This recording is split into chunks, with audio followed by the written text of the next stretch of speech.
অর্থ এবং অর্থ এটা ইস্টবেঙ্গলের পরিপ্রেক্ষিতে একটা আলোচনা করব।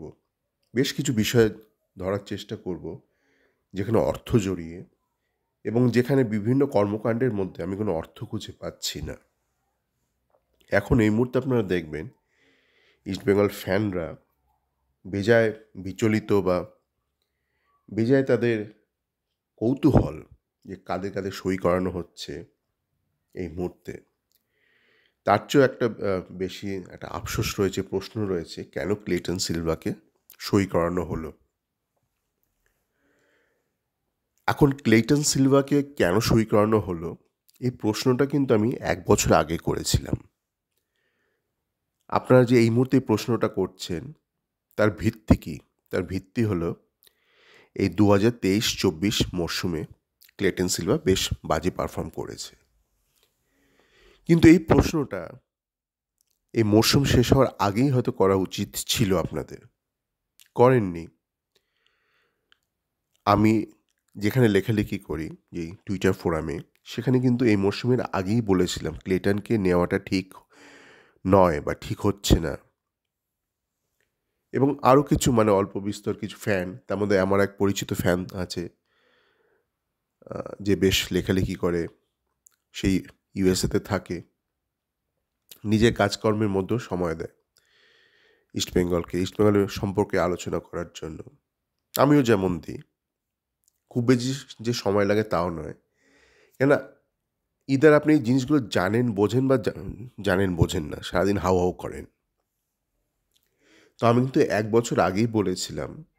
আর ওই বললাম আর কিছু ফ্যান মুষ্টিমেয় তারা লিখেছিল, ক্লেটন সিলভাকে নেওয়াটা ঠিক হচ্ছে না।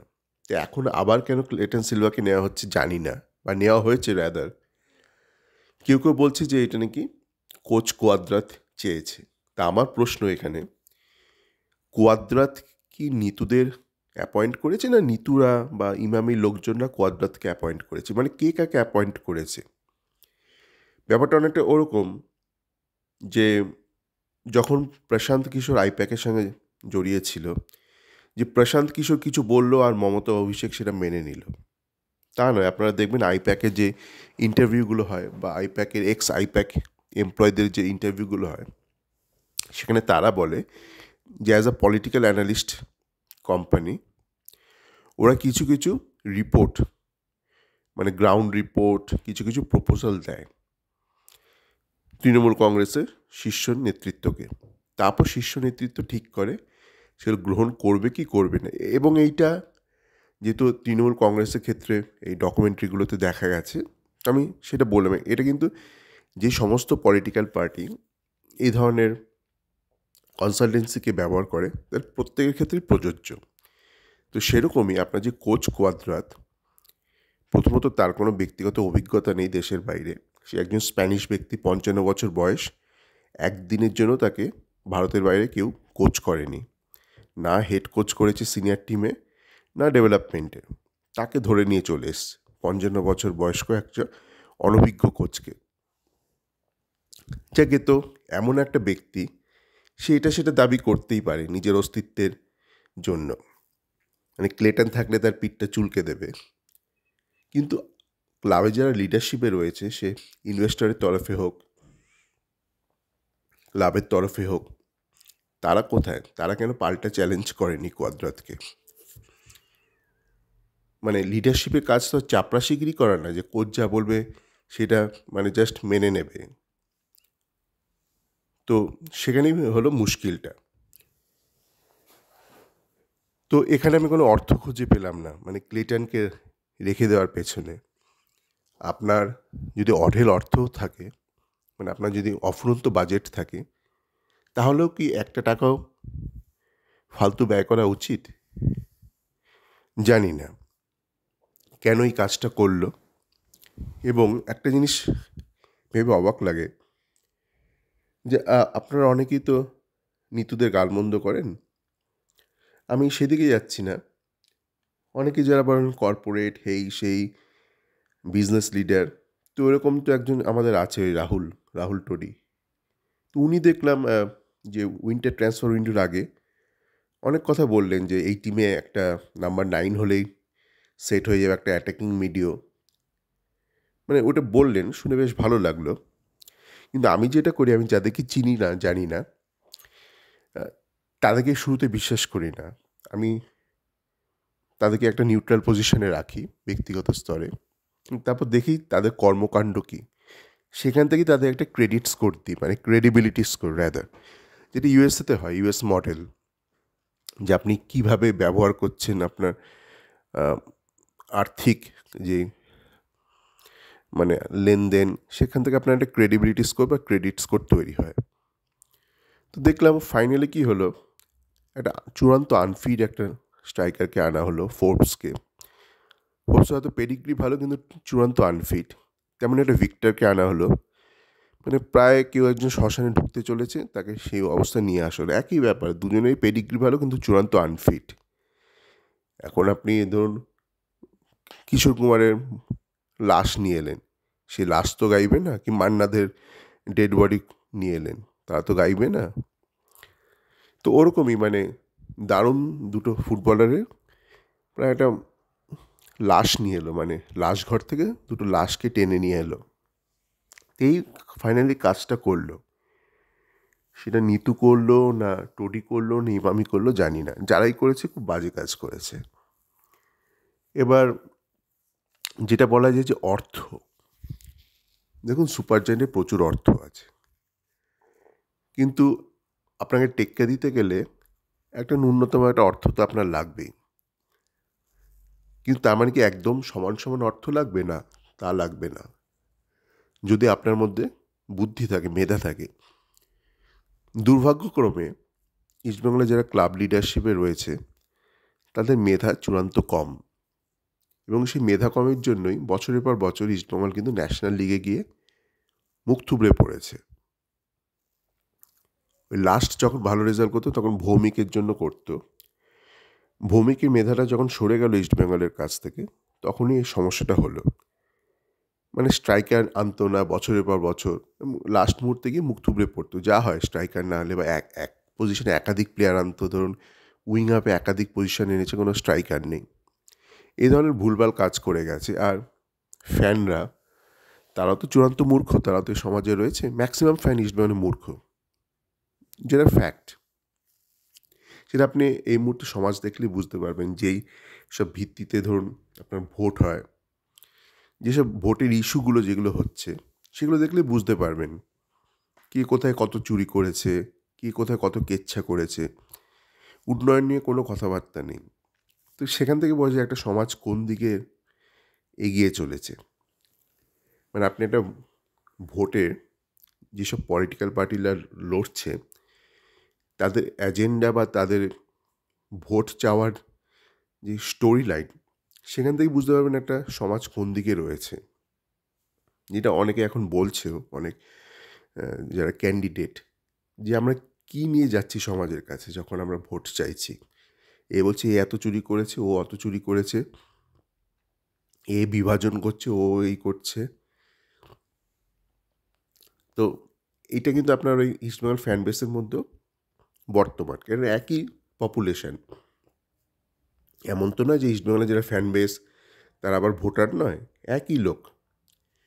তো যে ধরুন অ্যাজ আ ভোটার চূড়ান্ত মূর্খ, সে ইস্টবেঙ্গলের সাপোর্টার হিসেবে চূড়ান্ত মূর্খ।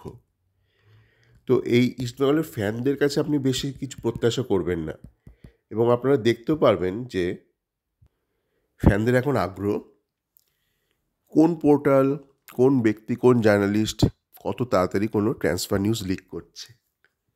মানে সেটা জেনে আপনার হবেটা কি? ধরুন লোকে এখন বলাবলি করছে যে এ বেশি বিশ্বাসযোগ্য, ও বেশি বিশ্বাসযোগ্য।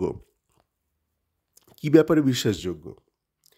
কোনো মেধার ব্যাপারে নয়, আপনার যে কোনো বিশাল কোনো জ্ঞান অর্জন হচ্ছে তা নয়। কিছু খবর লিক করছে দুদিন আগে আর পরে। ধরুন এ বললো এ খুব বিশ্বাসযোগ্য, কি না এ বলে দিয়েছে যে একে সই করানো হবে। ওটা আপনি দুদিন আগে জানবেন কি পরে জানবেন? মানে আপনার খবরই আপনাকে একদিন আগে হয়তো জানালো। আপনার সামগ্রিক কোনো মেধার উন্নতি হবে না।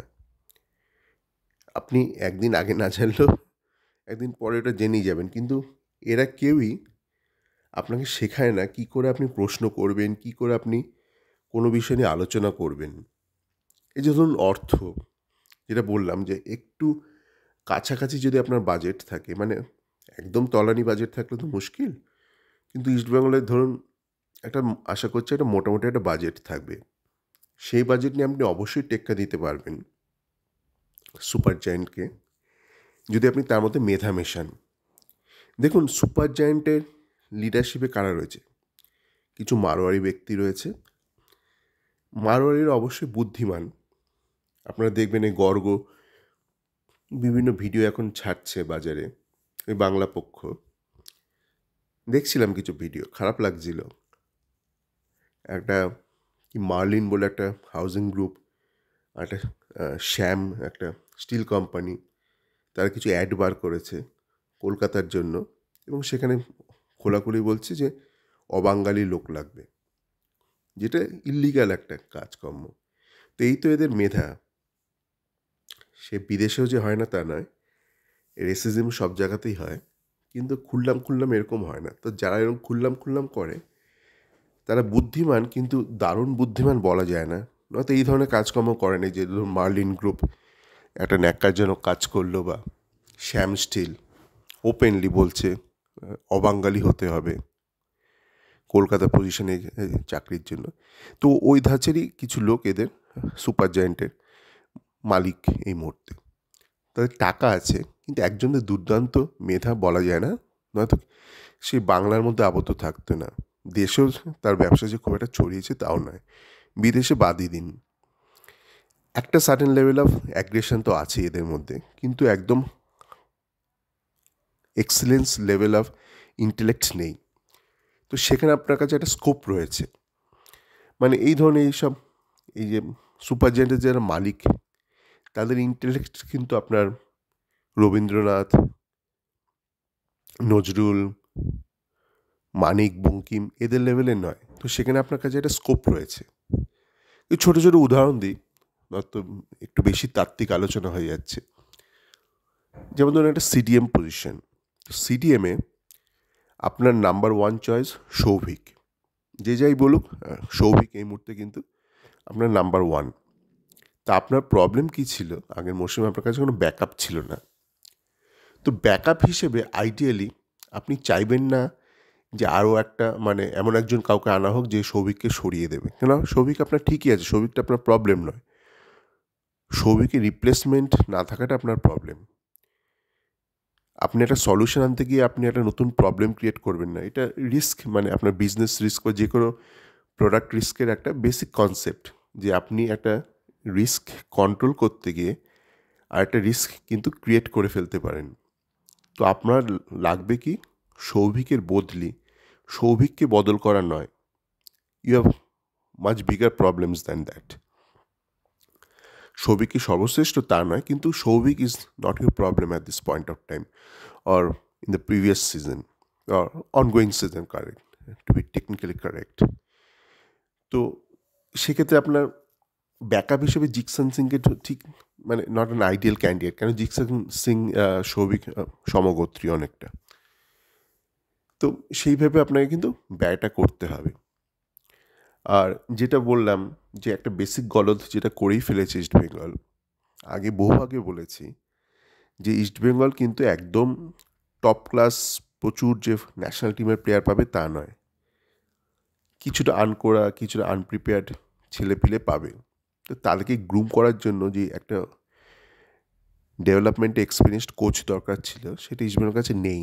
সে আপনার কোয়াদ্রাতেও ওই অভিজ্ঞতা নেই, বিনোরও নেই। সেখানে একটা বিশাল বড় ভুল করে ফেলেছে। এই ভুলটা কিন্তু কোয়াদ্রাত স্বয়ং করেনি, কোয়াদ্রাত নিজেকে অ্যাপয়েন্ট করেনি।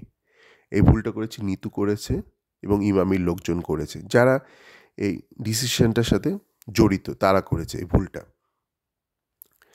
ডাইরেক্ট ভুল, মানে ক্লেটনের কন্ট্রাক্ট এক্সটেনশনের ক্ষেত্রে যেমন ইনডাইরেক্ট ভুল, মানে সেক্ষেত্রে হয়তো কোয়াদ্রাত চেয়েছে ক্লেটনকে, কিন্তু নিতুরা সায় দিয়েছে, একটা অন্যায় কাজকে সায় দিয়েছে, নিতুরা ইমামিরা সায় দিয়েছে। তো এই যে একটা ভুল করে ফেলেছে, এবার আপনি ধরুন ঠিক আছে, আপনি ধরুন যে ব্যাকআপ নেবেন সেগুলো একটু ভেবে নিতে হবে। আইডিয়ালি পারলে একটু বাঙালি দেখে নেবেন বা লোকাল ছেলে। কারণটা আমি আগে বলেছি যে কুয়াদ্রাত বিনো এদের গ্রুম করতে পারবে না। এদের কেরিয়ারটা ভোগে যাবে। একটা পার্সোনাল লেভেল। যেমন চুঙ্গার যাচ্ছে, মাহেশের যাচ্ছে, কিছুই করতে পারছে না। কুয়াদ্রাতের আন্ডারে এদের খেলা একদমই পড়ে যাচ্ছে। আমরা সেটা দেখেওছি। তো এটাই। আর বিদেশিদের ক্ষেত্রে বলবো, আমরা এখন দেখতে পাচ্ছি যে জেমি ম্যাকলারেনকে নিয়ে বেশ হইচই করছে সুপার জায়ান্ট এবং মিডিয়া। তো এটা মাথায় রাখবেন যে একমাত্র এফসি টুর্নামেন্টে যদি ইস্টবেঙ্গল মোহনবাগান মোকাবিলা হয় তো সেখানে একটা সমস্যা হবে হয়তো। একাধিক বিদেশি খেলতে পারবে, কিন্তু আইএসএল কিন্তু at a time on the field 4টে বিদেশি থাকতে পারে। তো সেক্ষেত্রে মোহনবাগান হয়তো 6টা দুর্দান্ত বিদেশি আনলো, অ্যাট আ টাইম 4জনকেই মাঠে নামাতে পারবে। বিদেশিদের ক্ষেত্রেও আপনাকে একটা ব্যাপার মাথায় রাখতে হবে যে আপনার কিন্তু মার্কেটটা অনেক বড়।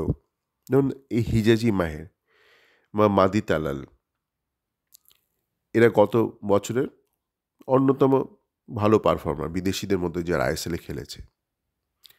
এটা নিয়ে আশা করি কারোর দ্বিমত নেই। মোটামুটি এবং the top performers as defender, as attacking medio. তো এদের যে ইনিশিয়াল বাইং রেটসটা, মানে গত বছরে এদের যে রেট ছিল সেটা কিন্তু বিশাল বড় ছিল না। তো তার মানে আপনি কিন্তু একটু যদি খোঁজাখুঁজি করেন তাহলে বিশাল খরচ না করেও কিন্তু ভালো বিদেশি আনতে পারেন।